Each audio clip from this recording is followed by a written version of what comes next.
வரைக்கும் பார்த்த அந்த 4 டைப்ஸையும் ஒரு ஓவர்வியூ பார்த்துடலாம். ஓகேங்களா? இப்ப ஃபர்ஸ்ட் டைப் 1. டைப் 1ல வந்து ரெண்டு இடத்துலயுமே பிளஸ் இருக்கு. ஃபர்ஸ்ட் ஃபேக்டர்ஸ் வந்து எதுக்கு கண்டுபிடிக்கணும்னா ப்ராடக்ட் தான் கண்டுபிடிக்கணும். ப்ராடக்ட் வந்து 24. அந்த 24 கண்டுபிடிக்கிறப்ப அதேதான் 1 24 2 12 3 8 4 6. இப்ப ப்ராடக்ட்ல வந்து பிளஸ் இருந்ததுன்னா கண்டிப்பா நீங்க ரெண்டு நம்பர்ஸுக்குமே ஈக்குவல் சைன் கொடுக்கணும். அதாவது பிளஸ் கொடுக்கணும் அல்லது மைனஸ் கொடுக்கணும். ஓகேங்களா? பிளஸ்னா ரெண்டுக்குமே பிளஸ் பிளஸ் கொடுக்கணும், மைனஸ்னா ரெண்டுக்குமே மைனஸ் மைனஸ் கொடுக்கணும். ஆனா இப்ப நீங்க இந்த இடத்துல ப்ராடக்ட் வந்து பிளஸ் இருந்துச்சுன்னா இப்ப ரெண்டு நம்பருக்குமே ஈக்குவல் சைன் கொடுக்கணும். அப்ப ஈக்குவல் சைன் எந்த சைன் கொடுக்கணும்? பிளஸ் கொடுக்கணுமா மைனஸ் கொடுக்கணுமா அப்படின்னு பாக்குறதுக்கு இங்க சம்ம பாருங்க. சம்ல வந்து பிளஸ் இருந்துச்சுன்னா ரெண்டுக்குமே நீங்க பிளஸ் சைன் கொடுக்கணும். இங்க பிளஸ். ஓகேங்களா? இப்ப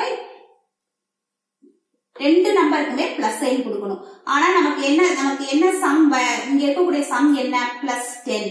சோ இப்ப நமக்கு பிளஸ் 10 வர்ற மாதிரி உள்ள ஃபேக்டர்ஸா நம்ம சூஸ் பண்ணிக்கணும். இப்ப இங்க பிளஸ் 24 பிளஸ் 1 வந்து பிளஸ் 25 வரும். சோ இது எடுக்க முடியாது.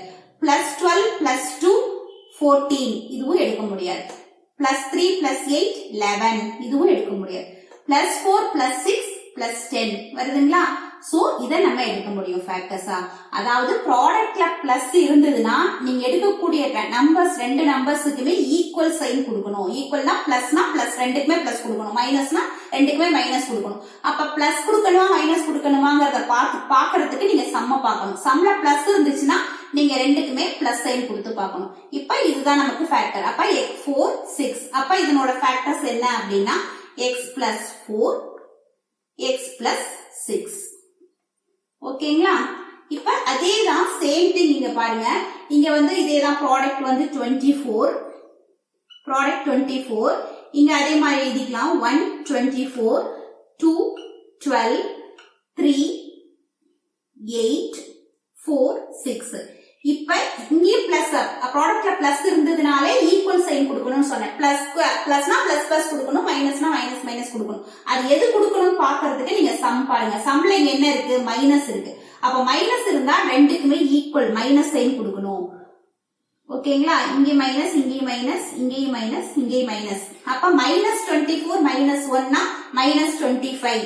நமக்கு என்ன சம் வேணும் அப்படின்னா மைனஸ் 10ங்கிற சம். மைனஸ் 10 வரணும். இந்த மைனஸ் 10 வரணும். அப்ப மைனஸ் 1 மைனஸ் 24னா மைனஸ் 25 அது எடுக்க முடியாது. மைனஸ் 2 மைனஸ் 12 மைனஸ் 14 அதுவும் எடுக்க முடியாது. மைனஸ் 3 மைனஸ் 8 மைனஸ் 11 அது எடுக்க முடியாது.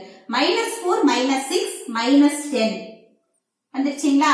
சோ இததான் நம்ம எடுக்க முடியும். அப்ப இதனோட ஃபேக்டர்ஸ் என்னன்னா x மைனஸ் 4 x மைனஸ் 6. ஓகேங்களா?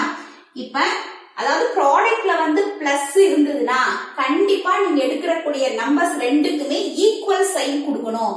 அது வந்து நீங்க பிளஸ் கொடுக்கணுமா மைனஸ் கொடுக்கணுமாங்கறத நீங்க இங்க இருக்கக்கூடிய சம்முக்கு என்ன சைன் கொடுத்திருக்காங்களோ அதை வச்சு நீங்க கண்டுபிடிச்சுக்கணும். ஓகேங்களா? இப்ப இங்க பாருங்க, இந்த தேர்ட் டைப்ல ப்ராடக்ட்க்கு வந்து மைனஸ் சைன் கொடுத்திருக்காங்க. மைனஸ் சைன் கொடுத்திருந்தாங்கன்னா ஒரு நம்பருக்கு பிளஸ் ஒரு நம்பருக்கு மைனஸ் தான் கொடுக்கணும். இப்ப அதே மாதிரி 24க்கு வந்து 1 24 2 12 3 8 4 6. ஓகேங்களா? இங்க என்ன வரணும்? சம் வந்து மைனஸ் 10 வரணும். இப்ப இங்க மைனஸ் 24. இப்ப ப்ராடக்ட்ல மைனஸ் இருந்ததுன்னா ஒரு நம்பருக்கு பிளஸ் ஒரு நம்பருக்கு மைனஸ் கொடுக்கணும். எந்த நம்பருக்கு பிளஸ் எந்த நம்பருக்கு மைனஸ் கொடுக்கறதுன்னு எப்படி கண்டுபிடிப்பீங்க? இங்க இருக்கக்கூடிய சம் பாருங்க. சம்ல மைனஸ் கொடுத்திருந்தாங்கன்னா பிக்கஸ்ட் நம்பருக்கு ஃபுல்லா மைனஸ் கொடுத்துருங்க, ஸ்மாலஸ்ட் நம்பருக்கு ஃபுல்லா பிளஸ் கொடுங்க. ஓகேயா? இப்ப இங்க மைனஸ் 24 பிளஸ் 1 மைனஸ் 23 வரும். அப்ப மைனஸ் 23 நமக்கு மைனஸ் 10 வேணும். மைனஸ் 23 நம்ம எடுக்க முடியாது. Minus 12 plus 2 minus 10. 12 2 போனா 10. பிக்கஸ்ட் நம்பரோட சைன் மைனஸ். சோ இதை நம்ம எடுத்துக்க முடியும் ஃபேக்டரா.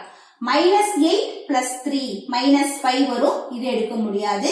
மைனஸ் 6 பிளஸ் 4 மைனஸ் 2 வரும். அதுவும் எடுக்க முடியாது. சோ இப்ப இதனோட ஃபேக்டர்ஸ் என்ன அப்படின்னா இதான் factors. x minus 12 x plus 2. ஓகேங்களா? இப்ப இது அதேதான் சேம் திங் இங்கேயும் பாருங்க, இங்க மைனஸ் வந்திருக்கு, ப்ராடக்ட்ல மைனஸ் வந்திருக்கு. ப்ராடக்ட்ல மைனஸ் வந்தாலே ஒரு நம்பர் மைனஸ் ஒரு நம்பர் பிளஸ் எடுக்கணும். 124 212 3 8 4 6 ஓகேங்களா? இப்ப ஒரு பிளஸ் ஒரு மைனஸ் எடுக்கணும். அப்ப எந்த நம்பருக்கு பிளஸ் எந்த நம்பருக்கு மைனஸ் எப்படி கொடுக்கறதுன்னா இந்த சம் தான் பார்க்கணும். சம்ல பிளஸ் கொடுத்திருந்தாங்கன்னா பிக்கஸ்ட் நம்பருக்கு ஃபுல்லா பிளஸ் கொடுத்துருங்க, ஸ்மாலஸ்ட் நம்பருக்கு ஃபுல்லா மைனஸ் கொடுத்துருங்க. ஓகேங்களா? இப்ப பிளஸையும் மைனஸையும் மைனஸ் இன்டு பிளஸ் மைனஸ் நமக்கு மைனஸ் வந்துருச்சுங்களா? இப்ப 24 minus 1 23 20 நமக்கு என்ன வேணும்? இங்க பிளஸ் 10 வேணும் இல்லையா?